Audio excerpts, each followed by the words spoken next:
Marceline Loridan-Ivens, merci de nous accueillir chez vous. C'est avec plaisir. Avant l'hommage que la nation va rendre à Simone Veil, votre amie. Oui. Et vous avez prévu de vous adresser vous aussi à Simone. Ah ben oui.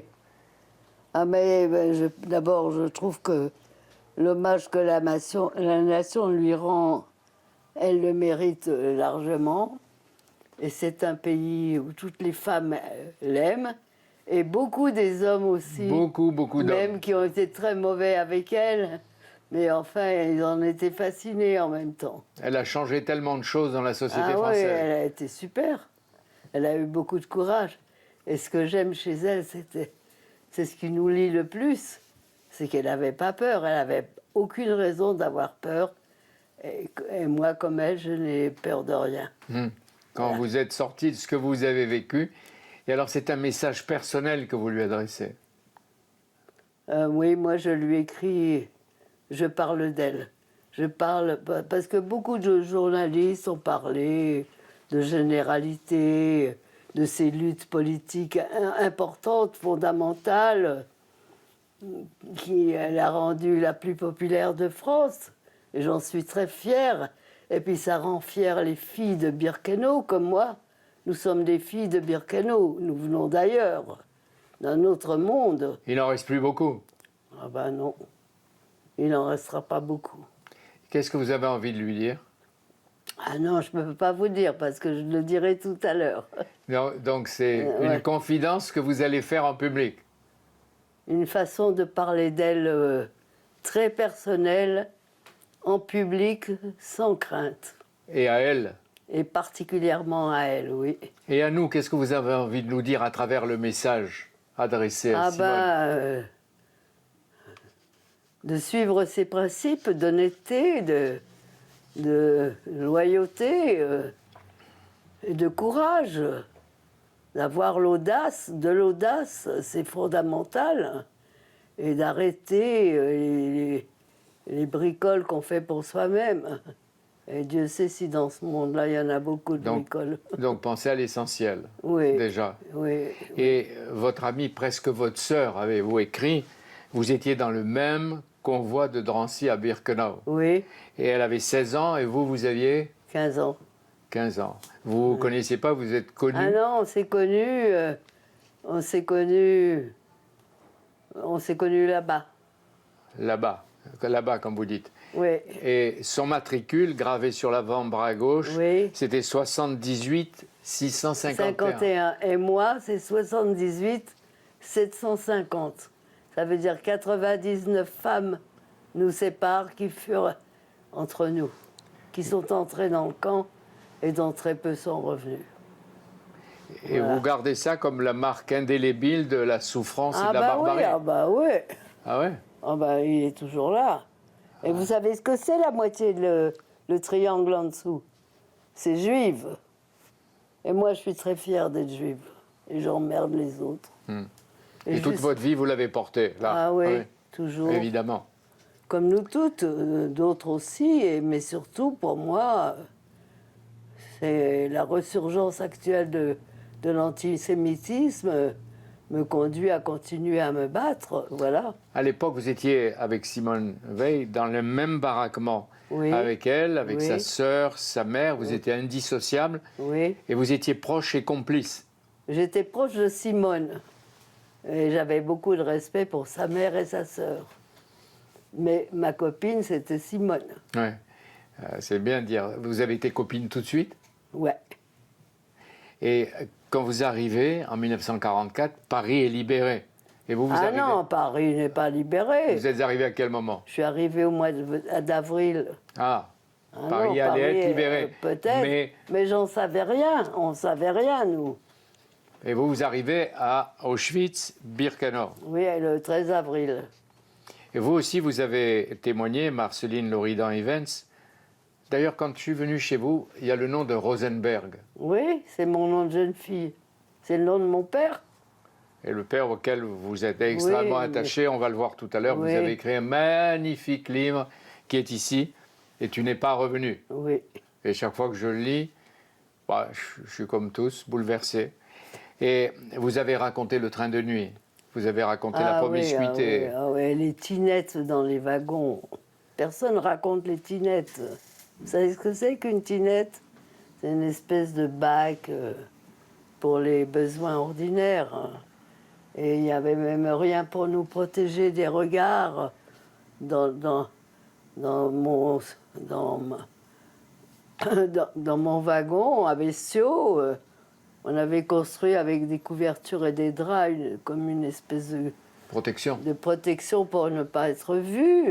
C'était l'horreur, oui. Et vous étiez nombreux dans le convoi? On était 60 par wagon, plus tous les bagages, les malades. Sans savoir où vous alliez? Non. Et alors, il y avait toutes ces sensations qui restent encore dans votre mémoire? Ah ben oui. Et les odeurs, et l'arrivée à Birkenau. Les odeurs? Les odeurs dans les wagons. Déjà. Et quand vous êtes sorti, quand vous êtes arrivé à Birkenau? Eh ben, quand on est arrivé, on a attendu un certain nombre d'heures dans une espèce de voie de garage. Vous ne saviez pas où vous étiez? Non, en pleine campagne.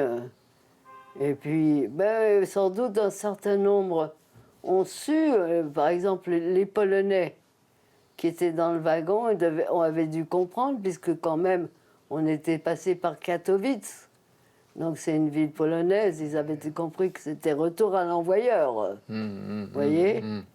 Et bon, bah, c'est tout, hein, c'était l'horreur. Et là, arrivé sur les quais, et là, ce qu'on voit dans les films, dans les documentaires, c'est les cris, les chiens. Les chiens, les mitraillettes, les camions, les coups, les bagages qu'il faut abandonner, des hommes en vêtements rayés qui nous disent dites que vous avez 18 ans, donnez les enfants aux vieillards. Nous, on ne comprenait rien de tout ça. 18 ans, et c'est ça qui sauve. Ben oui, moi j'ai dit j'avais 18 ans. Et Simone Veil aussi. J'avais 15 ans. Et Simone Veil aussi. Ben oui. C'est ça qui vous avait sauvé. Enfin, ce qui nous a sauvés en apparence. Oui, au moment de l'arrivée. Oui, voilà. Et vous êtes arrivés et vous avez on était tous destinés à la mort, de toute façon. Bon, finalement... Mais en arrivant, vous saviez que c'était la mort? Ah non. Ouais. On a commencé à comprendre vaguement, mais sans savoir vraiment, non. Assez vite, vous aviez vu le ciel noir de fumée. Oui, mais on ne savait pas ce que c'était, on n'arrivait pas à le croire au début. Il a fallu du temps pour le croire. Ah oui, oui. Ah, et alors sont arrivés les malheureux Hongrois. Il y a plus de 400 000 Hongrois en très peu de temps. 500 000 en très peu de temps. C'est plusieurs mois plus tard, ça. Oui.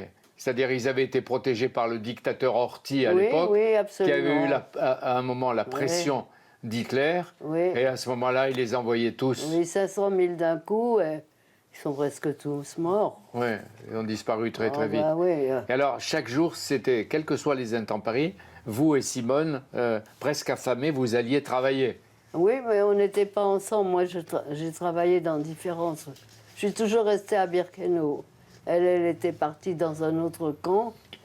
Mais effectivement, on travaillait toujours, oui, bien sûr. Mais elle dit que c'est là qu'elle a appris à manier la truelle. Ah bah oui, on a tous appris la pelle et la pioche, oui. Parce que vous construisiez des routes. Oui, des routes où on creusait des tranchées pour les routes, où il fallait transporter des cailloux pour les routes, oui, c'était... Et il y avait la faim. Fabriquer les routes pourquoi?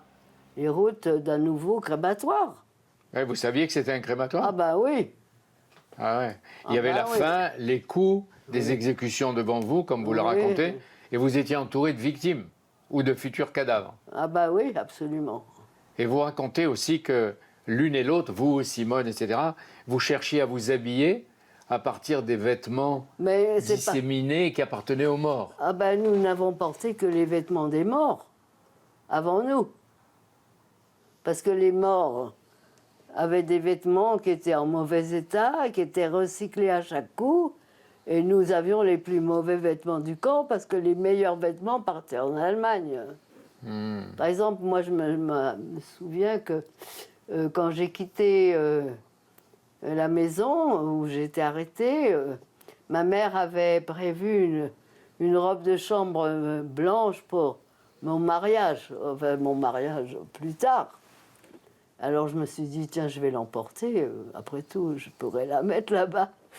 Mais là-bas, elle m'a été piquée et puis elle a été envoyée en Allemagne, oui. Donc il fallait s'habiller avec ce qu'on trouvait et puis on n'avait pas le choix. Parce non, on n'avait pas le choix. Et comment on arrivait à sauver à la fois sa dignité et à survivre heure par heure? Parce que c'était tout, la faim. Vous racontez tous, comme Simone Veil aussi l'a raconté, la faim, la soif, le dénuement. Vous partagiez, vous étiez solidaires entre vous, les femmes? Pas toujours, non. Non. On était surtout pour notre propre survie, chacune de nous. Marceline, vous avez raconté qu'un jour, vous étiez sortie avec Simone Veil et peut-être quelques autres de votre baraquement. Non, on n'était que nous deux. Que les deux. On s'était cachés, on avait réussi à se cacher. Et vous avez entendu des voix qui parlaient français? Oui. Et alors, qu'est-ce qui s'est passé? Et alors, on est passé devant un autre bloc différent du nôtre, qui semblait en meilleur état, et à l'intérieur aussi, ça avait l'air plus confortable. Et on a voulu rentrer en disant, tiens, il y a des gens qui parlent français ici, et c'est des femmes, elles nous ont foutus dehors en nous traitant de sales juives.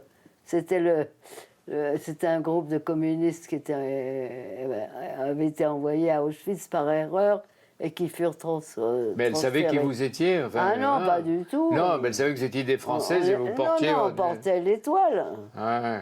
Donc on était juives. Mais en plein camp de la mort, comment imaginer? Parce que dans le camp, il y avait énormément d'antisémitisme. C'est ça. Les Polonaises, les Ukrainiennes, c'est l'horreur. Oui, mais des communistes françaises. Comment l'imaginer en plein camp de la mort que les communistes françaises soient antisémites? C'était quoi? Oui, elles étaient aussi antisémites, et puis c'est tout. Elle l'avait bien caché. Mais elles n'avaient pas le même statut que vous? Elles étaient plus protégées? C'était des politiques? Oui, elles recevaient des colis, oui. Oui, elles étaient plus protégées que nous, oui. Et pourquoi vous avez réussi à résister toutes les deux?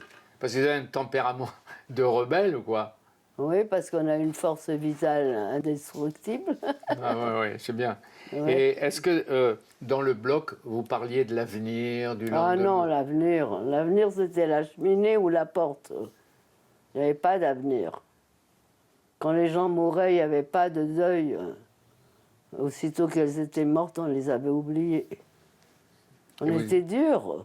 Et certains d'entre vous avaient la foi. Est-ce que vous en appeliez à Dieu? Ah non, moi, j'avais pas la foi. Ouais, vous l'avez perdu. Simone non plus n'a jamais eu la foi. Vous ne disiez pas Dieu va nous aider. Mais non, on était des laïcs. Ouais. On était des laïcs. Ouais. Et alors ce matin, à la demande de Simone Veil, le grand rabbin de France, Haïm Korsia, va lire le Kaddish. Ah bah, oui, je suis très contente. C'est à la fois la prière des morts, en hommage aux morts, et en même temps, c'est comme un hymne aux vivants. Oui, mais c'est surtout la reconnaissance d'être juive. Et c'est très important aujourd'hui. Juive, tout en étant laïque et sans être religieuse. Ah ben, parce nous sommes un peuple. Nous ne sommes pas...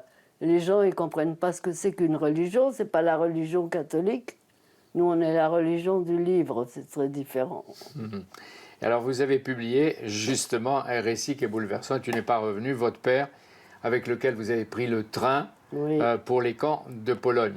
Et l'un était à Auschwitz et l'autre à Birkenau. Oui, exactement. Et il avait réussi un jour, vous vous étiez croisés, à vous passer un mot et vous vous demandez comment il a trouvé un papier, comment il a trouvé un crayon. Et il avait écrit « Ma chère petite fille Marceline, tu reviendras car tu es jeune ». Ben, il avait raison. Non, il ne me l'avait pas écrit, il me l'avait dit à Drancy. Ah. Il me l'avait dit avant de monter dans Mais il avait raison. Ah ben oui, hélas, il a eu raison, ce qui m'attriste beaucoup. Et alors, parce que j'ai toujours pensé qu'il aurait mieux fait de revenir, lui, pour ses enfants et pour sa femme. C'était plus important qu'une sœur. Une sœur qui revient, ce n'est qu'une sœur. Et une fille? Un père qui revient, c'est essentiel. Vous en parlez encore, vous êtes bouleversé? Ah ben oui, toujours. C'est avec Joris Ivens le grand amour de la vie. Oui. Hein? Oui. Et vous dites qu'à votre retour avec Simone Veil, vous n'avez pas pu raconter parce que personne ne comprenait. Non, personne ne voulait de nos souvenirs. Oui, personne n'était intéressé par ce qu'on avait à raconter. Mais la France était libérée depuis 7-8 mois. Elle était dans une autre sorte d'euphorie. Injustifiée bien souvent, mais quand même. Mais on répétait 6 millions de morts, 6 millions de morts. Ah bah oui, mais... Et alors on devait se dire, pourquoi vous êtes revenus? Pourquoi vous êtes des survivantes? Ah oui, peut-être on était des salopes. Ou des capots. Non, on n'était pas. Ah non, ça sûrement pas. Ah non, et donc non, il a je sais fallu pas. vous taire, mais à partir des années 80, de vos propres témoignages Plus tard, de Simone on a Veil, commencé à écrire. et Oui, Shoah, de Lanzmann beaucoup plus Oui, tard, bien etc. sûr. Maintenant, vous pensez qu'il est plus facile de transmettre et de vous faire entendre. Oui, mais il y a une resurgence effrayante de l'antisémitisme. Et pas seulement de l'antisémitisme, de tous les racismes. Oui, et mais- l'horreur que vous avez vue, elle continue parfois ailleurs, donc ça vous donne ouais. des occasions de continuer à combattre. Ah ben oui, il faut. Hmm. Vous dites que le mal n'est pas banal. Ah non, il n'est pas banal. La reine a tort. Elle n'a pas vraiment compris ce qui s'était passé dans les camps. Elle était trop sous influence d'Heidegger. Oui, oui, la grande philosophe Elle a eu tort, oui. qui était l'étudiante d'Heidegger et Oui. qu'elle a dénoncée avant et qu'elle a retrouvée dans les Voilà, années 50. oui, voilà. Et vous dites aujourd'hui, les fanatiques, les nihilistes, les terroristes ne disparaissent pas et que le combat continue. Ben, bien sûr. Alors à 17-18 ans, après... Mais vous voyez comme c'est difficile aujourd'hui. De- Même la gauche est antisémite dans ce Non, pays. Ben si, quelques-uns beaucoup. à la gauche extrême, mais c'est vrai. Beaucoup. N'oubliez pas, comme la gauche a trahi en 1940. Il ne faut pas oublier l'histoire quand même. Vous n'avez jamais été communiste, vous avez frôlé. Ah ben si, j'ai été communiste 6 mois. Parce que je me suis dit que peut-être on pouvait faire quelque chose. Mais je me suis vite aperçu que c'était impossible. Et à 17-18 ans, vous revenez à Paris, après Oui, Birkenau. 17 ans et demi, Et oui. est-ce que vous avez retrouvé assez vite le goût de la vie? Et comment vous êtes revenu, et vous et Simone Veil, de ces camps? On n'est pas revenu de la même manière. Moi, d'abord, je me suis évadée du dernier camp où j'étais à Theresienstadt. Donc pendant un mois, j'ai marché à pied jusqu'à Prague. Derrière les troupes allemandes qui se rendaient d'ailleurs. Et puis, je suis rentrée assez tard, vers le mois de juillet-août seulement. Voilà, et puis c'est tout. On est rentré parce qu'il fallait bien aller quelque part, mais on avait perdu déjà toute illusion de ce que pouvait être la libération. Vous avez épousé Joris Ivens beaucoup plus tard. 20 ans plus tard. Un poète, un artiste qu'on a connu, dont on a vu l'œuvre. Oui, absolument. Un homme, vous dites, hanté par la misère humaine et le goût de la justice. Oui, Et il était l'amour qui me sauverait. oui, mais quel enfant j'étais. Oui, oui, oui. Sortant oui. de là. Et Eh oui, je vous avez croyais vécu encore 30 ans ensemble. Je croyais encore au prince charmant, moi. Oui. Et vous l'avez eu pendant 30 ans. Ah non, c'était pas un prince charmant. Ah, lui, non, Il n'y c'était... a pas de prince charmant. Ah bon? Vous en connaissez, vous? Je sais pas. Non, moi non plus. Chacun de nous croit qu'il est le prince charmant de quelqu'un. Non, il n'est pas. Mais non, manque de chance. Il n'y a pas de prince charmant, non. Et alors, vous n'avez jamais cessé de penser à votre père et vous en avez fait un film. Oui. Et ce qui m'a frappé, vous le racontez, vous avez fait dire à Anouk Aimée, qui était la comédienne qui vous représentait, une adresse à votre père. Mais la phrase m'a secoué. Je t'aimais tellement que j'étais contente d'être déportée avec toi. C'est vrai. Oui, je l'aimais tellement. Aujourd'hui, en vous adressant à Simone Veil, est-ce que vous vous souviendrez de toutes vos rencontres? Vous n'avez pas cessé de vous voir. Ah ben, jamais.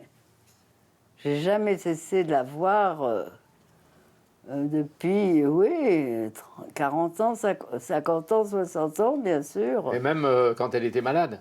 Ah ben oui, bien sûr. Et vous échangiez vos souvenirs quand elle était en forme. Ah ben Il paraît oui. que vous rigoliez aussi pas mal. Ben, on mangeait beaucoup de harengs, on buvait beaucoup de vodka et des harengs avec des pommes de terre. Ah ouais. Et c'était le souvenir de quoi? De la Pologne? Ah ouais. Ouais. Ouais, Et c'était le souvenir judaïque. Ah oui, surtout. Oui. Est-ce que, je sais pas, j'ai même pas envie de poser la question, mais jamais vous n'oublierez les scènes que vous avez vécues et ce que vos yeux ont vu? Non, j'ai toujours un camp dans la tête. On a tout un camp dans la tête. Et d'ailleurs, je me souviens quand Simone a dit qu'elle voudrait un kaddish sur sa tombe, et elle a dit aussi les dernières images que j'aurai dans ma tête, c'est mes copines de Birkenau.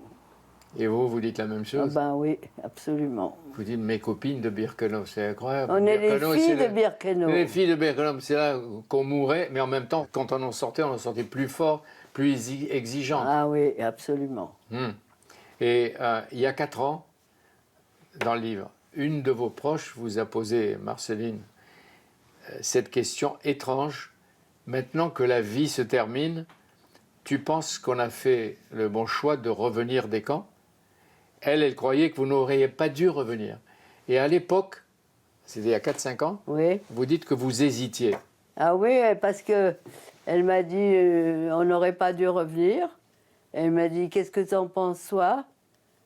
Je dis pour moi c'est difficile de répondre maintenant.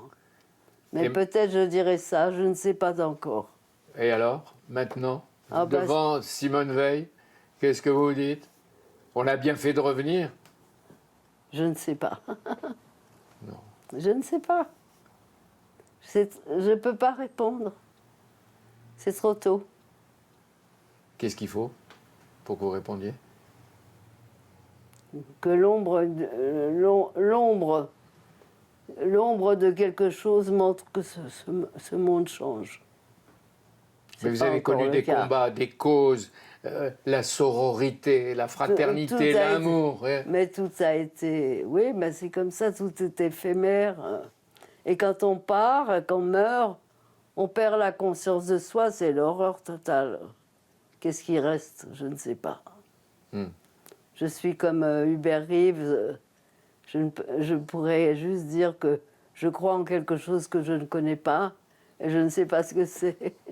C'est tout. Ouais, et comme vous avez le même âge que Simone, vous vous adressez à elle de cette manière. La France va donc rendre hommage à la combattante, Oui. à l'européenne, Oui. à la femme qui a changé les droits des femmes, qui a changé Oui. la société. Nous, notre Oui, regard aussi qui nous a absolument. secoués.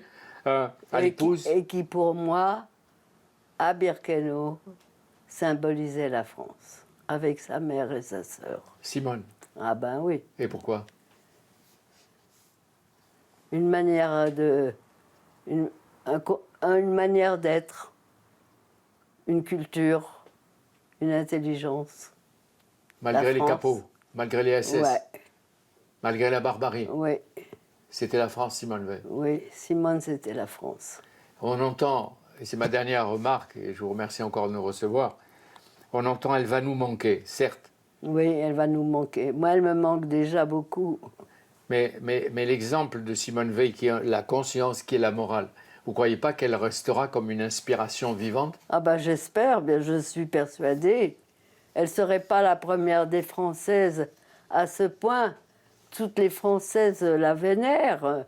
Elle est toujours première, elle a toujours été première dans l'analyse des Françaises sur la personne qu'ils préféraient. Ils préféraient toujours Simone parce qu'effectivement, elle inspire une loyauté, une droiture réelle. Voilà. Une admiration totale, définitive pour votre amie. Oui. Ouais. Je Les l'aime conversations ne s'arrêteront jamais. Non. Vous la voyez au Panthéon ou près de son mari? Moi, je la vois près de son mari au Panthéon. Mais pas toute seule. Ah oui. Donc le choix, c'est les deux Au Panthéon. ou les deux à Montparnasse, Voilà. où vous serez tout à l'heure. Oui. Merci. Je vous en Merci. prie. Merci. Je vous en prie, monsieur. J'ai beaucoup d'admiration et pour Merci. vous, et naturellement pour Simone Veil, Oui. que j'ai beaucoup interrogé. Ah beaucoup ben, connu. bien sûr. Merci. Merci à vous.